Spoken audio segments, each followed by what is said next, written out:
നാട്ടുവർത്തമാനത്തിലേക്ക് വിശദമായി. പാലക്കാട് ധോണിയിൽ വീണ്ടും പുലി ഇറങ്ങി. ധോണി പള്ളക്കാട് സ്വദേശി ടിജി മാണിയുടെ വീട്ടിലാണ് പുലി ഇറങ്ങിയത്.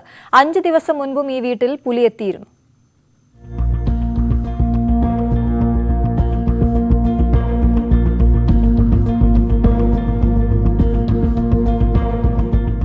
ഇന്ന് പുലർച്ചെയാണ് ടിജി മാണിയുടെ വീട്ടിൽ പുലി ഇറങ്ങിയത്. വീടിന് പുറകിലെ മരത്തിലിടുന്ന കോഴിയെ പിടികൂടി പുലി ഓടിമറയുന്നത് CCTV ദൃശ്യങ്ങളിൽ കാണാം.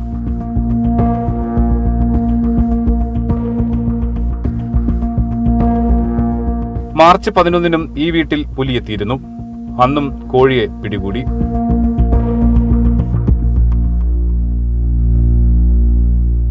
സംഭവം ആവർത്തിച്ചതോടെ കടുത്ത ഭീതിയിലാണ് വീട്ടുകാർ. ഇന്നലെ ഒരു 2:45 വെളുപ്പിന് 2:45 ഞാൻ രാവിലെ വന്നപ്പോൾ ഇങ്ങനെ ബക്കറ്റൊക്കെ അവിടെ പൊട്ടി കിടക്കണു. അപ്പം അങ്ങനെ കഴിഞ്ഞ വെള്ളിയാഴ്ച വന്നിട്ടുണ്ടായിരുന്നു. 11-ാം തീയതി ഒരു 12:30 വന്നിട്ടുണ്ടായിരുന്നു. അന്നും കോഴിനെ ഈ മരത്തിലിരിക്കണ കോഴിനെ പിടിച്ചിട്ട് പോയി. അതേപോലെ ഇതിപ്പോൾ ഇങ്ങനെ ബക്കറ്റൊക്കെ പൊട്ടി കിടക്കണിട്ട് ഞാനിങ്ങനെ നോക്കിയതാണ്. ധോണി മേഖലയിൽ പുലി ഇറങ്ങി നിരവധി വളർത്തുമൃഗങ്ങളെയാണ് ആക്രമിച്ചത്. വനം വകുപ്പ് കൂട് സ്ഥാപിച്ചിട്ടുണ്ടെങ്കിലും പുലിയെ പിടികൂടാൻ കഴിഞ്ഞിട്ടില്ല. കൂടുതൽ ശക്തമായ നടപടികൾ വേണമെന്നാണ് ആവശ്യം. ന്യൂസ് 18 പാലക്കാട്. തൃശൂർ ആറാട്ടുപുഴയിൽ പൂരത്തിനിടെ ആന ഇടഞ്ഞ ആന മറ്റൊരാനയെ കുത്തി. സംഭവം കണ്ട് നാട്ടുകാർ ചിതറിയോടി കുഴിയിൽ വീണ 2 പേർക്ക് പരിക്കേറ്റു. ഇന്ന് രാവിലെ മന്ദാരം കടവിലാണ് സംഭവം. ആനകൾ പെട്ടെന്ന് ശാന്തരായതോടെ വൻ അപകടം ഒഴിവായി.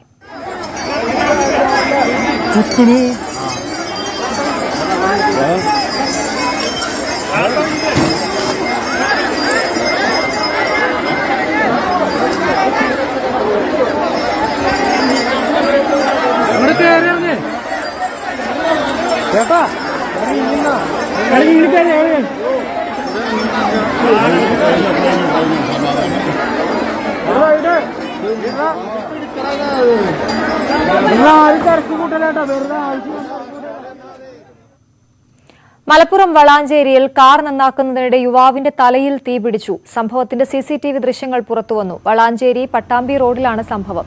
വളാഞ്ചേരി പോപ്പിൻസ് റോഡിന് സമീപത്ത് വെച്ച് കാറിന്റെ റിപ്പയറിംഗ് പണിയിലായിരുന്നു യുവാവ്. ബോണറ്റ് തുറന്ന് വാഹനം നന്നാക്കുന്നതിനിടെയാണ് ബോണറ്റിനുള്ളിൽ നിന്നും തീ പടർന്നത്. തീ യുവാവിന്റെ തലയിലേക്കാണ് പടർന്നത്. എന്നാൽ യുവാവ് പരിഭ്രമമില്ലാതെ കൈകൊണ്ട് തന്നെ തീ അണയ്ക്കാൻ ശ്രമിച്ചത് വലിയ അപകടം ഒഴിവാക്കി.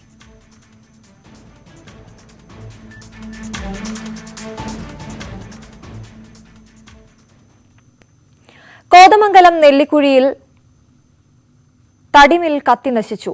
ഇന്നലെ രാത്രിയാണ് അപകടമുണ്ടായത്. മെഷീനറികളും മേൽക്കൂരയും തടികളും കത്തി നശിച്ചു.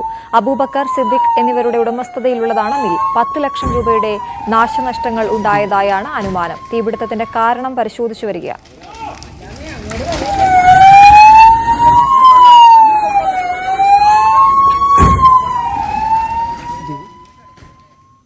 ചുട്ടുപൊള്ളി നാട്.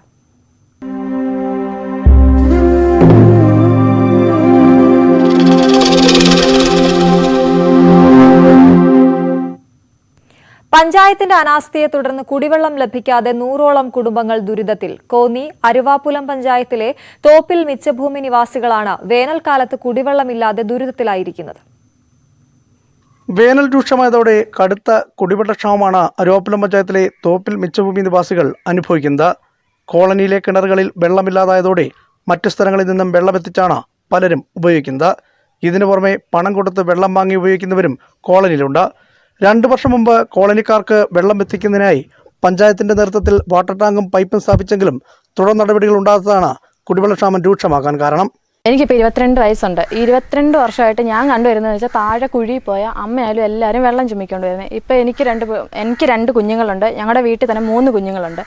ഇത്ര നാളായിട്ട് വെള്ളത്തിന് താഴെ പോയി ചുമ്മാ ഇപ്പോൾ വെള്ളം മേടിക്കുക. മെമ്പറിനോട് പറഞ്ഞ് ഞങ്ങൾ മടുത്തു. ലാസ്റ്റ് ഞങ്ങൾ പറഞ്ഞു ഞങ്ങളുടെ സ്ഥലം കൊടുക്കാമെന്ന് പറഞ്ഞു. അങ്ങനെ ഇത്രയും സൈഡിലെ സ്ഥലം ഞങ്ങൾ കൊടുത്തു. വെള്ളത്തിന് ടാങ്ക് വെക്കാം. വെള്ളത്തിന് ടാങ്ക് വെച്ചിട്ട് ഇപ്പോൾ 1 വർഷമായി ടാങ്കിൻ്റെ ഇത്രയും പണികളും കാര്യങ്ങളും ചെയ്തിട്ട് ഇതുവരെ വെള്ളം അടിച്ചിട്ടില്ല. മുൻകാലങ്ങളിൽ പഞ്ചായത്ത് അധികൃതർ പ്രദേശവാസികൾക്ക് ടാങ്കർ ലോറിയിൽ വെള്ളം എത്തിച്ച് നൽകിയിരുന്നു. എന്നാൽ വേനൽ രൂക്ഷമായതോടെ ഇപ്പോൾ അതും ലഭിക്കുന്നില്ല. കഷ്ടങ്ങൾ തന്നെയാണ്, ഭയങ്കര ദുരിതങ്ങളാണ്. ഇവിടെ കൊച്ചു കുഞ്ഞുങ്ങളെന്ന് പറഞ്ഞാൽ സത്യം പറഞ്ഞാൽ പ്രസവിച്ച് കിടക്കുന്ന കുഞ്ഞുങ്ങളെ ഒന്ന് കുളിപ്പിക്കാൻ പോലും ഉള്ള ബുദ്ധിമുട്ടിൽ അത്രത്തോളം ദാരിദ്ര്യത്തിലാണ് ഇവിടെ ജീവിക്കുന്നത്. ഈ തോപ്പി മിച്ചഭൂമിയിൽ വളരെയേറെ കഷ്ടങ്ങളാണ് ജനങ്ങളോട് അധികാരപ്പെട്ടവർ പെരുമാറുന്നത്. ഇതിന് എത്രയും പെട്ടെന്ന് ഒരു തീരുമാനം ഉണ്ടാകണം. ഇല്ലെങ്കിൽ ഞങ്ങൾ ഇത്രയും ഈ കുഞ്ഞുങ്ങളെ മലക്ക കുഞ്ഞുങ്ങളെയും കൊണ്ട് ഞങ്ങൾ ഇതിനൊരു ധർണ സംഘടിപ്പിക്കാൻ പോവാണ്. കുടിവെള്ളക്ഷാമം പരിഹരിക്കുന്നതിനായി പഞ്ചായത്ത് അടിയന്തര നടപടികൾ സ്വീകരിച്ചില്ലെങ്കിൽ പ്രതിഷേധ സമരം സംഘടിപ്പിക്കാനാണ് പ്രദേശവാസികളുടെ തീരുമാനം. ന്യൂസ് 18 പത്തനംതിട്ട. വേനൽ ചൂടിന്റെ കാഠിന്യത്തിൽ ജോലിയിലേർപ്പെടുന്ന ട്രാഫിക് പോലീസുകാർക്കും പൊതുജനങ്ങൾക്കും ഗുണകരമായി കുടിവെള്ള വിതരണ യൂണിറ്റ്. പദ്ധതിയുടെ ഉദ്ഘാടനം റൂറൽ ജില്ലാ പോലീസ് മേധാവി രവി നിർവഹിച്ചു.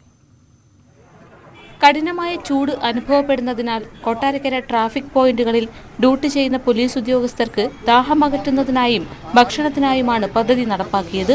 Kizhakketheruvu saint Mary's higher secondary school students police കേഡറ്റാണ് ഫുഡ് ബാങ്ക് സ്ഥാപിച്ചത്. പദ്ധതിയുടെ ഉദ്ഘാടനം നടന്നു. ഈ സംരംഭത്തിൽ പങ്കുകൊള്ളാൻ നല്ലവരായ ആളുകൾ ഓരോ പൊതി അവരുടെ പൊതിച്ചോറുകൾ ഇവിടെ എത്തിച്ചാൽ അത് ഇവിടെ നിന്ന് കൊടുത്തു കഴിയുമ്പോൾ ഇവിടെ വന്നാൽ ഭക്ഷണം കിട്ടും എന്ന് അറിയുന്നുണ്ടെങ്കിൽ ആഹാരമില്ലാതെ വിഷമിച്ച് കിടക്കുന്ന നമ്മുടെ നാട്ടിലെ നിരാലംബരായ ആളുകൾക്ക് ഇവിടെ വന്നാൽ ഒരു നേരത്തെ ഭക്ഷണം കിട്ടാനുള്ള ഒരു അവസരം കൂടെ അത് ഉണ്ടാവും. വേനൽ ചൂട് അവസാനിക്കും വരെ കുടിവെള്ള വിതരണ സംവിധാനം പൊതുജനങ്ങൾക്കും ഓട്ടോ ടാക്സി തൊഴിലാളികൾക്കും ഉപയോഗപ്രദമാകുമെന്ന് അസോസിയേഷൻ ഭാരവാഹികൾ അറിയിച്ചു. ഇത്തരത്തിലുള്ള പദ്ധതികൾ ജില്ലയുടെ വിവിധ കേന്ദ്രങ്ങളിൽ നടത്തുമെന്നും പോലീസ് ഓഫീസേഴ്സ് അസോസിയേഷൻ ജില്ലാ സെക്രട്ടറി സാജു ആർ.എൽ അറിയിച്ചു. ന്യൂസ് 18 കൊട്ടാരക്കര. ഭിന്നശേഷി വിഭാഗത്തിലുള്ള കുട്ടികളെ സമൂഹത്തിന്റെ മുഖ്യധാരയിലേക്ക് എത്തിക്കാൻ ലക്ഷ്യമിട്ട് പട്ടാമ്പിയിൽ ഓട്ടിസം ക്ലബ്ബ് പ്രവർത്തനം തുടങ്ങി. ഓട്ടിസം ഉള്ളവർക്ക് ഒത്തുചേരാനും അവർക്ക് ആവശ്യമായ പരിശീലനങ്ങളും നിർദ്ദേശങ്ങളും നൽകുകയുമാണ് ലക്ഷ്യം. രക്ഷിതാക്കളുടെ മേൽനോട്ടത്തിലാണ് ക്ലബ്ബിന്റെ പ്രവർത്തനം.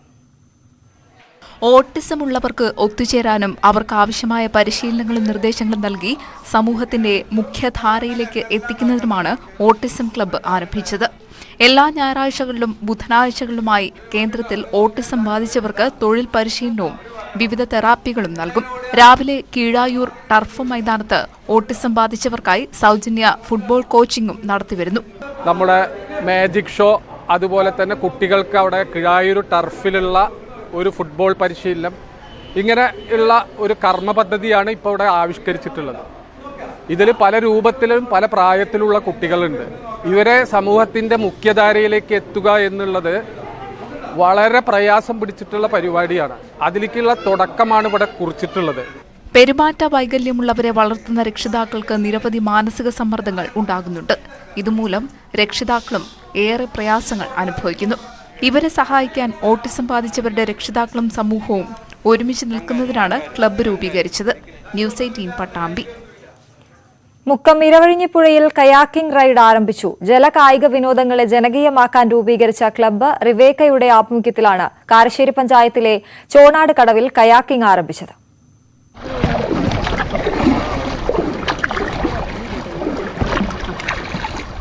ലോകത്തെ ഏറ്റവും ജനപ്രിയമായ ജലകായിക വിനോദ പരിപാടികളിൽ ഒന്നായ കയാക്കിംഗ് ആണ് മുക്കം ഇരുവഴിഞ്ഞിയിൽ തുടക്കമായത്. ജലകായിക വിനോദങ്ങളെ ജനകീയമാക്കാൻ രൂപീകരിച്ച ക്ലബ്ബ് റിവേക്കയുടെ ആഭിമുഖ്യത്തിലാണ് മുക്കത്ത് ഇരുവഴിഞ്ഞിയിൽ കയാക്കിംഗ് ആരംഭിച്ചത്. രാവിലെ 6 മണി മുതലും വൈകിട്ട് 4 മണിക്കുമാണ് റൈഡ് ആരംഭിക്കുക. നമ്മൾ 2 ടൈപ്പ് റൈഡാണുള്ളത്. ഒന്ന് സൺറൈസ് റൈഡും ഒന്ന് സൺസെറ്റ് റൈഡുമാണ്. സൺറൈസ് വരുന്നത് നമുക്കൊരു 6 മണി ആകുമ്പോഴാണ് സ്റ്റാർട്ട് ചെയ്യുന്നത്. സൺസെറ്റ് വരുന്നത് ഒരു 4 മണി 4:30 ആകുമ്പോഴാണ്. ഒരു 3 to 4 hours ഉള്ള റൈഡാണ് വരുന്നത്. കാരശ്ശേരി ചോണോട് പുഴയോരത്ത് നടന്ന ചടങ്ങിൽ തിരുവമ്പാടി നിയോജകമണ്ഡലം MLA Lindo Joseph Karassery panchayat president VP സ്മിതയ്ക്ക് തുഴ കൈമാറി ഉദ്ഘാടനം നിർവഹിച്ചു. നാടിന്റെ വളർച്ചയെ ത്വരിതപ്പെടുത്താനും ജനങ്ങളെ പുഴയുമായി കൂടുതൽ അടുപ്പിക്കുന്നതിനും പുഴ സംരക്ഷണ പ്രവർത്തനങ്ങൾക്ക് ശക്തി പകരാനും ജലവിനോദ പരിപാടികൾ സഹായകരമാകുമെന്ന് ലിൻഡോ ജോസഫ് MLA പറഞ്ഞു. ഒരു പ്രത്യേക അനുഭവം തന്നെയാണിത്. നമ്മൾ പലതവണയായിട്ട് ഇങ്ങനെ വൈറ്റ് വാട്ടർ കയാക്കിംഗ് ചാമ്പ്യൻഷിപ്പൊക്കെ നമ്മൾ നടത്തിയിട്ടുണ്ടെങ്കിൽ പോലും ഇത് നമ്മുടെ ഈ മേഖലയെ ടൂറിസത്തിൻ്റെ അനന്തമായ സാധ്യതകൾ തുറന്നു കൊടുക്കുന്ന ഒന്നാണ്. പ്രത്യേകിച്ച് പുഴയെ കൂടുതൽ അറിയാനും കൂടുതൽ പഠിക്കാനും മാലിന്യരഹിതമാക്കി നമ്മുടെ പുഴയെ മാറ്റാനൊക്കെ കഴിയുന്ന ഒരുപാട് സാധ്യതകളുണ്ട്. ഉദ്ഘാടന ചടങ്ങിൽ Karassery panchayat ward member Sathyan Mundayil, Rafeeq Chonod, TM Jafar, Paulson Hamid Ali, Ubais Chonod എന്നിവർ പങ്കെടുത്തു. ന്യൂസ് 18 മുക്കം. ജീവകാരുണ്യത്തിന് പുതിയ ചരിത്രമായിരിക്കുകയാണ് മലപ്പുറം കൽപ്പകഞ്ചേരി വളവന്നൂരിലെ ബിരിയാണി ചലഞ്ച്. ഒറ്റ ദിവസം കൊണ്ട് 1 കോടി രൂപയാണ് പെയിൻ ആൻഡ് പാലിയേറ്റീവിന് വേണ്ടി സമാഹരിച്ചത്. ആയിരക്കണക്കിന് പേരാണ് ബിരിയാണി ചലഞ്ചിന്റെ ഭാഗമായത്. ഒറ്റ ദിവസം കൊണ്ട് 1 കോടി രൂപയാണ് ബിരിയാണി ചാലഞ്ചിലൂടെ ഈ കൂട്ടായ്മ സമാഹരിച്ചത്. 1 ലക്ഷം പേർക്കാണ് 500ഓളം വരുന്ന പാചകക്കാർ സ്നേഹത്തിന്റെയും കാരുണ്യത്തിന്റെയും ബിരിയാണി പാകം ചെയ്തത്. കൽപ്പകഞ്ചേരി വളവന്നൂരിലാണ് ഇത്രയധികം ചെമ്പുകളിൽ നിന്നും ജീവകാരുണ്യത്തിന്റെ ബിരിയാണി മണം പരന്നത്. 2000 വോളണ്ടിയർമാരാണ് ദിവസങ്ങളോളം നീണ്ട ബിരിയാണി ചാലഞ്ചിനായി നേതൃത്വം നൽകിയത്. സൗജന്യമായി ചെയ്യുന്ന ഒരു സിസ്റ്റമാണ് നമ്മളുടെ പാലിയേറ്റീവ് ചെയ്തുകൊണ്ടിരിക്കുന്നത്. അതിൻ്റെ പ്രവർത്തനം കണ്ടതുകൊണ്ടും അത് അനുഭവിച്ചുകൊണ്ടുമായിരിക്കും ഇത്രയും സപ്പോർട്ട് നമുക്ക് എല്ലാ ഭാഗത്തു നിന്നും കിട്ടിയത്. ഒരിക്കൽ കൂടി എല്ലാവരോടും ഹൃദയത്തിൻ്റെ ഭാഷയിൽ നന്ദി രേഖപ്പെടുത്തുകയാണ്. 6 വർഷമായി ജീവകാരുണ്യ രംഗത്ത് സജീവമായ പെയിൻ ആൻഡ് പാലിയേറ്റീവിന്റെ ആഭിമുഖ്യത്തിലാണ് ചാലഞ്ച് നടത്തിയത്. ബിരിയാണി ചാലഞ്ചുകൾ സജീവമാകുന്ന കാലത്ത് ഒരു ദിനം കൊണ്ട് 1 കോടി സമാഹരിച്ച നേട്ടമാണ് ഇവർക്കുള്ളത്. ന്യൂസ് 18 തിരൂർ. തിരുവനന്തപുരം മെഡിക്കൽ കോളേജിൽ വീണ്ടും മൃതദേഹം മാറ്റി നൽകി. അപകടത്തിൽ മരിച്ച യുവാവിന്റെ മൃതദേഹത്തിന് പകരം മറ്റൊരാളുടെ മൃതദേഹം മാറി നൽകി. ഒറ്റശേഖരമംഗലം സ്വദേശി ലാൽമോഹന്റെ ബന്ധുക്കൾക്കാണ് ബാബു എന്നയാളുടെ മൃതദേഹം നൽകിയത്. ലാൽമോഹൻ മെഡിക്കൽ കോളേജിൽ മരിച്ചത് സംസ്കാരം കഴിഞ്ഞ് 4ാം ദിവസമാണ്. സംഭവത്തിൽ സൂപ്രണ്ട് സെക്യൂരിറ്റി ഓഫീസറോട് റിപ്പോർട്ട് തേടി. ഒറ്റശേഖരമംഗലം സ്വദേശിയായ ലാൽമോഹനും പ്രാവച്ചമ്പലം സ്വദേശിയായ ബാബുവിനും വ്യത്യസ്ത സ്ഥലങ്ങളിൽ നടന്ന അപകടങ്ങളിൽ ഗുരുതരമായി പരിക്കേറ്റ് മെഡിക്കൽ കോളേജിൽ എത്തിക്കുന്നത് ഈ മാസം 11-ന്. ഇരുവരെയും അജ്ഞാതരെന്ന് രേഖപ്പെടുത്തി. ലാൽമോഹനാണെന്ന് കരുതി അധികൃതർ ബന്ധുക്കളെ കാണിച്ചത് ബാബുവിനെ. മുഖത്തെ മുറിവും നീരുമൊക്കെയായി തിരിച്ചറിയാനാകാത്ത നിലയിലായിരുന്നു മൃതദേഹം. പിറ്റേന്ന് മരിച്ച ബാബുവിന്റെ മൃതദേഹം ലാൽമോഹന്റെ ബന്ധുക്കൾക്ക് കൈമാറുകയും അവരത് സംസ്കരിക്കുകയും ചെയ്തു. യഥാർത്ഥത്തിൽ ആശുപത്രിയിൽ ചികിത്സയിലുണ്ടായിരുന്ന അജ്ഞാതൻ എന്ന് രേഖപ്പെടുത്തിയ ലാൽമോഹൻ മരിക്കുന്നത് ഇന്നലെ രാവിലെ. പോലീസിൽ നിന്ന് അന്വേഷണം വരികയും തുടർന്ന് മോർച്ചറിയിലെത്തി മൃതദേഹം കാണുകയും ചെയ്തപ്പോഴാണ് ബന്ധുക്കൾ വസ്തുത അറിയുന്നത്. മെഡിക്കൽ കോളേജ് അധികൃതരുടെ ഭാഗത്തു നിന്ന് ഗുരുതരമായ വീഴ്ച ഉണ്ടായതായി ബന്ധുക്കൾ ആരോപിക്കുന്നു. എന്നാൽ വീഴ്ച പറ്റിയിട്ടില്ലെന്നാണ് ആശുപത്രിയുടെ വിശദീകരണം. സംഭവത്തിന്റെ നിജസ്ഥിതി അന്വേഷിച്ച് റിപ്പോർട്ട് നൽകാൻ സൂപ്രണ്ട് സെക്യൂരിറ്റി ഓഫീസറോട് ആവശ്യപ്പെട്ടു. ന്യൂസ് 18 തിരുവനന്തപുരം.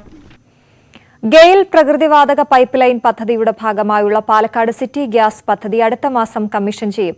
ആദ്യഘട്ടത്തിൽ ഏലപ്പുള്ളി, പുതുശ്ശേരി പഞ്ചായത്തുകളിലെ 2 വാർഡുകളിൽ ഗ്യാസ് എത്തും. ഇതിനു പുറമെ CNG സ്റ്റേഷനുകളിലേക്കും വാളയാറിലെ പ്രധാന സ്റ്റേഷനിൽ നിന്ന് ഗ്യാസ് എത്തിക്കും. വാളയാറിലുള്ള പ്രധാന വിതരണ സ്റ്റേഷന്റെ നിർമ്മാണം പൂർത്തിയാകുന്നതോടെയാണ് പദ്ധതി കമ്മീഷൻ ചെയ്യുക. കൂറ്റനാട് മുതൽ വാളയാർ വരെയുള്ള ഗെയിൽ പ്രകൃതിവാതക പൈപ്പ് ലൈൻ പദ്ധതിയുടെ നിർമ്മാണം നേരത്തെ പൂർത്തിയായിരുന്നു. വാളയാറിലുള്ള പ്രധാന വിതരണ സ്റ്റേഷന്റെ നിർമ്മാണവും അവസാന ഘട്ടത്തിലാണ്. ആദ്യഘട്ടത്തിൽ എലപ്പുള്ളി, പുതുശ്ശേരി പഞ്ചായത്തുകളിലെ 2 വാർഡുകളിലേക്കാണ് പൈപ്പ് ലൈൻ വഴി ഗ്യാസ് എത്തിക്കുക. Indian oil Adani gas private ലിമിറ്റഡിനാണ് വിതരണ ചുമതല. ഇവിടെയുള്ള 1000ഓളം വീടുകളിലേക്ക് നേരിട്ട് ഗ്യാസ് എത്തും. തുടർന്ന് കഞ്ചിക്കോട്ടെ വ്യവസായ സ്ഥാപനങ്ങളിലേക്കും പൈപ്പ് ലൈൻ വഴി ഗ്യാസ് എത്തിക്കും. വിതരണ സ്റ്റേഷൻ പ്രവർത്തന സജ്ജമായാൽ CNG സ്റ്റേഷനുകളിലേക്ക് ഈ മാസം തന്നെ ഗ്യാസ് എത്തും. ഇപ്പോൾ കൊച്ചിയിൽ നിന്നാണ് CNG എത്തിക്കുന്നത്. ജില്ലയിൽ കൂടുതൽ CNG പമ്പുകളും ആരംഭിക്കും. പാലക്കാട് നഗരത്തിലേക്ക് വിതരണ പൈപ്പ് ലൈൻ സ്ഥാപിക്കാൻ ദേശീയപാത അതോറിറ്റിയുടെ അനുമതി ലഭിക്കേണ്ടതുണ്ട്.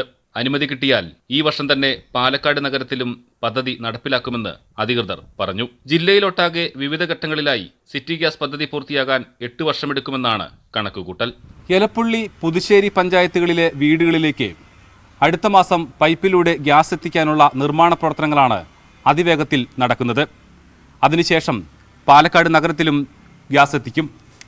ക്യാമറാമാൻ പ്രജിത് കോങ്ങാടിനോടൊപ്പം പ്രസാദ് ഉടുമ്പിശ്ശേരി, ന്യൂസ് 18 പാലക്കാട്.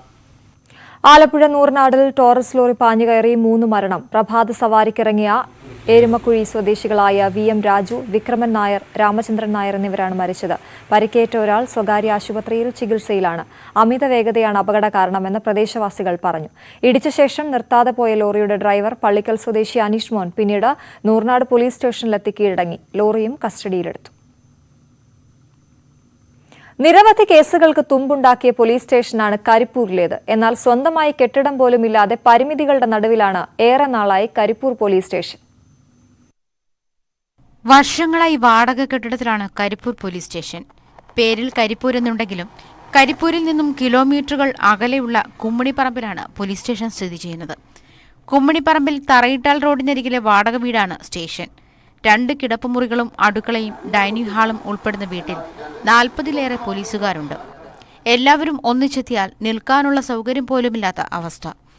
കെട്ടിടത്തിന് മുകളിൽ താൽക്കാലിക സൗകര്യമൊരുക്കിയാണ് പോലീസുകാർ വിശ്രമിക്കുന്നത്. മഴക്കാലത്ത് ചോർച്ചയും വേനലിൽ കടുത്ത ചൂടുമാണ് ഈ വിശ്രമമുറിയിൽ. സ്റ്റേഷനിൽ ലോക്കപ്പില്ലാത്തതിനാൽ പ്രതികളെ കൊണ്ടോട്ടി സ്റ്റേഷനിലാണ് പാർപ്പിക്കുന്നത്. തൊണ്ടി വാഹനങ്ങളും മറ്റും സൂക്ഷിക്കാനും സൗകര്യമില്ല. സ്വന്തം കെട്ടിടത്തിലേക്ക് മാറ്റാൻ നേരത്തെ ശ്രമങ്ങൾ നടന്നിരുന്നെങ്കിലും മതിയായ സ്ഥലം ലഭിച്ചിട്ടില്ല. വിമാനത്താവള പരിസരത്തേക്ക് പോലീസ് സ്റ്റേഷൻ മാറ്റണമെന്ന ആവശ്യവും ശക്തമാണ്. സ്വർണ്ണക്കടത്തുമായി ബന്ധപ്പെട്ട് വിമാനത്താവളം കേന്ദ്രീകരിച്ചുള്ള കേസുകളെല്ലാം രജിസ്റ്റർ ചെയ്യുന്നത് ഈ സ്റ്റേഷനിലാണ്. പോലീസ് സ്റ്റേഷന് വേണ്ടിയുള്ള കെട്ടിട നിർമ്മാണത്തിനുള്ള നടപടികൾ അടിയന്തരമായി സ്വീകരിക്കണമെന്നാണ് ആവശ്യം. ന്യൂസ് 18 കരിപ്പൂർ. നാട്ടുവർത്തമാനം പൂർണ്ണമാകുന്നു. നമസ്കാരം.